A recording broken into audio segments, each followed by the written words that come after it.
ఒక పెద్ద తిమింగలాన్ని రక్షించేందుకు బీఆర్ఎస్ చిన్న చేప చుట్టూ టెండర్ల వ్యవహారాన్ని తిప్పుతోందని తెలంగాణ జాగృతి అధ్యక్షురాలు కవిత మండిపడ్డారు. కార్మికులకు కష్టం వస్తే కాంగ్రెస్ బీఆర్ఎస్లు పట్టించుకోవటం లేదని, పెద్ద కాంట్రాక్టర్లను కాపాడేందుకు ప్రయత్నం చేస్తున్నాయని ఆగ్రహం వ్యక్తం చేశారు.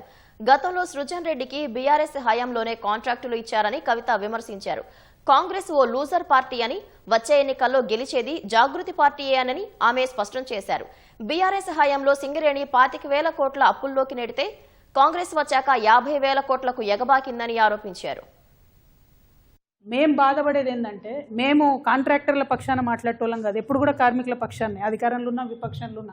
గత 2 సంవత్సరాలుగా మేము గొంతు చించుకొని కార్మికుల సమస్యల గురించి మాట్లాడుతుంటే ఎన్నడూ అసలు ఈ రాష్ట్రంలో సింగరేణికి ఇన్ఛార్జ్ అయిన మంత్రి గారు భట్టి విక్రమార్క గారు బయటకు వచ్చి మాట్లాడలేదు. బీఆర్ఎస్ పార్టీ ఎప్పుడు వచ్చి మాట్లాడలేదు. అదే ఒక తిమింగలం లాంటి కాంట్రాక్టర్కి అన్యాయం జరుగుతుంది, ఎక్కడ ఈ టెండర్ చేజారిపోతుంది అనగానే మొత్తం బీఆర్ఎస్ పార్టీ నాయకులందరూ వచ్చి వారి కొమ్ము గాయడం అంటే నిజంగా చాలా దారుణం ఇది. మరి మీకేమైంది లెటర్ రాయడానికి ప్రధాన ప్రతిపక్షానికి? ఇప్పుడు ఉన్న మైండ్లన్నీ మీరు వేరే వాళ్ళకి ఇచ్చేస్తే, ఆ ప్రాఫిట్ అంతా వేరే వాళ్ళకి వెళ్ళిపోతే సింగరేణికి ఏం మిగులుతుంది? ఇవాళ మేము చెప్తా ఉన్నాం, మార్చిలో కూడా సింగరేణికి జీతాలు ఇవ్వడానికి డబ్బులు లేవు. ఆల్రెడీ నష్టాలలో ఉన్న సంస్థను పూర్తిగా కిల్ చేసేటటువంటి ప్రయత్నం తప్పితే ఇది సింగరేణికి కానీ, సింగరేణి కార్మికులకు కానీ, తెలంగాణకు కానీ లాభమయ్యే అంశం కాదు.